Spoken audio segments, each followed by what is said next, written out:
Welcome to the Southern California Golf Show podcast. I am Pete Fox alongside Marc Lecair. We're going to talk golf today. We're going to talk PGA Tour. We're going to talk high school golf, and we're also going to get one of my favorite topics discussed, technology. Now, I realize that you'll probably fall asleep during that, Marc, but you would be wise to pay attention to the technology segment because it is very beneficial to your game. But first, we must discuss the PGA Tour, more specifically the U.S. Open.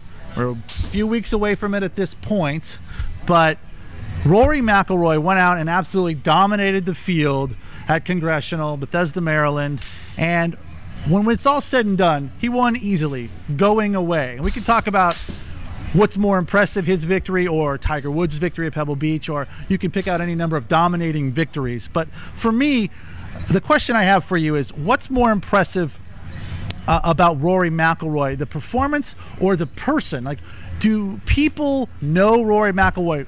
Is he going to resonate in the world of golf to the average sports fan? For me, I think he will.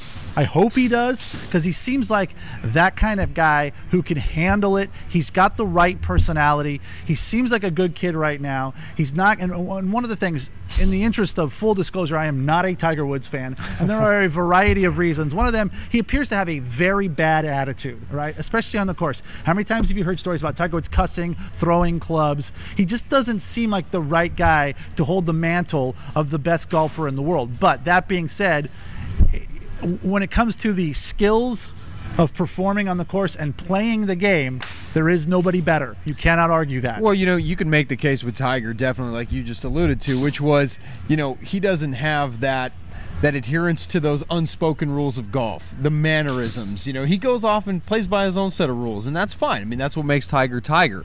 But with Rory McIlroy, and anytime you see somebody coming out that's different from what you're used to, that will resonate. A young kid, he's from a different country. We're not used to seeing somebody from Ireland go out and dominate the way he did. Let me stop you right there. Now, is that an issue, too, as to the potential stardom of Rory McIlroy, the fact that he's from Northern Ireland, or let's just say non-American? It absolutely plays a part. And I don't know how that's going to work with the people in this country, but I think that Americans find the Irish endearing.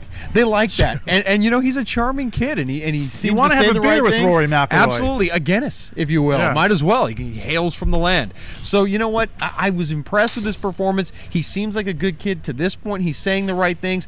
But, yeah, if you want to talk about the performance for a minute, it was incredible. I mean, one of the most difficult things about golf is being able to turn the page and come back from, some would say, a disastrous outing, certainly quite the meltdown at the Masters, and to be able to come back so soon and dominate the field the way he did at the Open is something that's unprecedented in this sport. The mind games, the mental strength that he displayed out there, truly something to behold. Well, that's one way of looking at it, but you could also say, look, in the last 8 rounds of the first 2 majors, he dominated 7 of the 8 rounds. Right, but he didn't until he showed up at the Open, and it would have been easy to let that, especially from somebody who's 22 years old, somebody who could say maybe would lack some maturity because he just doesn't have the years of some of these other golfers, to be able to put that behind him so quickly and to move on. I mean, it's just something that we're not used to seeing. You're right. The fact that he ran away from the field. Oh, they were playing for second going into the final day. That's not something. That's something you talk about at times. That's not something you see and clearly demonstrate. That was the most impressive thing to me. 4 bogeys the entire tournament. Actually, 3 bogeys, 1 double. The entire tournament. It was never an issue. Nobody was even nipping at his heels in that tournament at all. Yeah, no, so a lot of people I don't want to hear people sitting there and diminishing the accomplishment too by saying the course was easier than it has been in past years.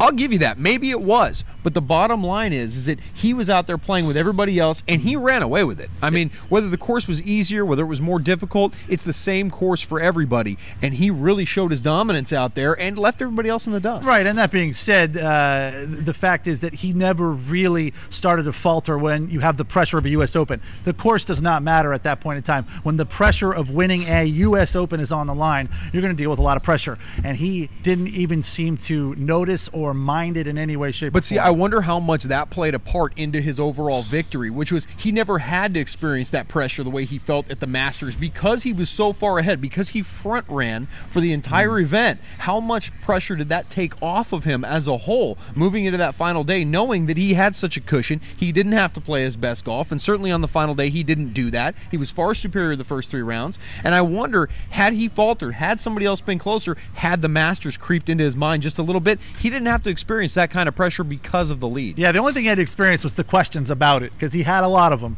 And that's the thing that kept going through my mind. If anybody did creep within 3 or 4 strokes, it was going to start to be something that was at least in the back of his mind, but it never became that. So he really did at that point in time take advantage of his lead and maximize it. And from that, he really, in a lot of people's eyes, I think, gained some respect, because he never showed even a chink in the armor. But to me, I think the fact that he ran away and hid from everybody it wasn't an exciting victory. No. As a golf fan, you're thinking, well, this is boring. The people who thought that was great were the purists. You and I sitting there on Sunday going, he's running away from everybody. Only the purists thought it was great. The average golf fan who is only interested when Tiger Woods is making a run, they didn't care about Rory McIlroy. But here's my question. Will they, if he continues to do this? My assertion is that if Rory McIlroy continues to dominate the way Tiger Woods did, the way Jack Nicklaus did back in the day, any superstar through the history of golf, when they dominate, when Byron Nelson was winning tournament after tournament after tournament, people pay attention. And if Rory McIlroy continues to dominate, then people will pay attention. But it's not just golf. People love a winner. This country loves its heroes. There's no doubt. You know, and it doesn't matter if it's Michael Jordan or when it was Larry Bird and Magic Johnson doing their thing. It doesn't matter if it's Joe Montana or Terry Bradshaw. People love winners. They will flock to them. They will gravitate to them. And if Rory McIlroy continues to win at this clip, now again, this is one tournament. He showed great poise coming back from the Masters, and he was certainly up there with the best of them. You know, and he's dominated these last, as you put it, 8 rounds here of golf in these majors. But again, if he's not able to continue on this streak, if he's not able to contend, if he falls off the table, nobody's going to remember him. They're going to forget him. If he continues to dominate, of course he'll be embraced. Let me ask That's you a what we question. love. Let me ask you a question. Do you remember the name of the guy who won the Masters? No. Charles Schwartzel. I had to look it up. There you go. And that was just a few months ago. Right. And if Rory McIlroy continues to dominate, people will love him, and that's the reason, because nobody cares about Charles Schwartzel. Nobody cares about Graham McDowell, last year's U.S. Open winner, okay, unless they reel off a string of victories. But when it's golf, especially these days, it can't just be Rory by himself carrying that torch. That is too much to take on. What we need is Tiger to come back and play at a high level so that he can take over that role that maybe a Phil Mickelson left behind, which was that endearing guy, the one that got to go out there and champion against the evil Tiger Woods.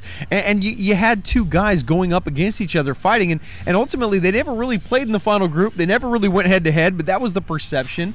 And ultimately, I think that's what golf needs in order to be successful moving forward, is that it can't just be Rory McIlroy. He needs somebody to go up against. He needs a villain or another superhero that he can go out and compete with. Yeah, you got to have competition. You got to have McEnroe to Connors. You need that Agassi to Sampras. If you don't have that, no one's going to really care. If Rory McIlroy continues to dominate, but he's not necessarily dominating the same person on a regular basis, it's going to mean less. But I will say, if he continues to win and play the way even close to contending in the British and the PGA Championship, his star will only rise. But that's the difference, though, between what we talked about before with the purists. The purists are always going to watch greatness. They're going to watch great golf. But if golf wants to pull in the casual fan, which is so important with any sport, the purists are always going to be there regardless of what you're competing in.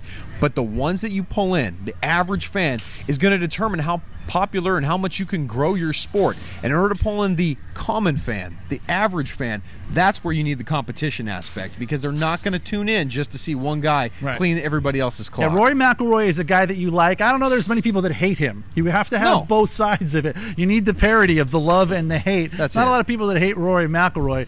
So I'm not saying that he needs to go out and start setting things on fire and stealing things and causing problems or throwing his clubs and cussing. What I'm saying is you need to have people rooting against him as well as for him. Well, if there's nobody else to root against in his place, if he's the only one out there dominating, you need people to love and hate you in order to really capture everybody's attention. But again, if there's somebody else that steps up and contends and they're able to go on for the next 10 years the way that we saw Phil and Tiger do for over a decade, if they're able to do that, yeah, that's going to bring in a lot of people. It's going to draw a lot of attention. It's going to be great for the sport. Indeed it will, and we will be following it all the way through and keeping an eye on Rory McIlroy and see what he does. We're going to take a quick break and come back. We're going to talk some high school golf. We're also going to talk some technology. Pete Fox, Marc Lecair, the Southern California Golf Show Podcast.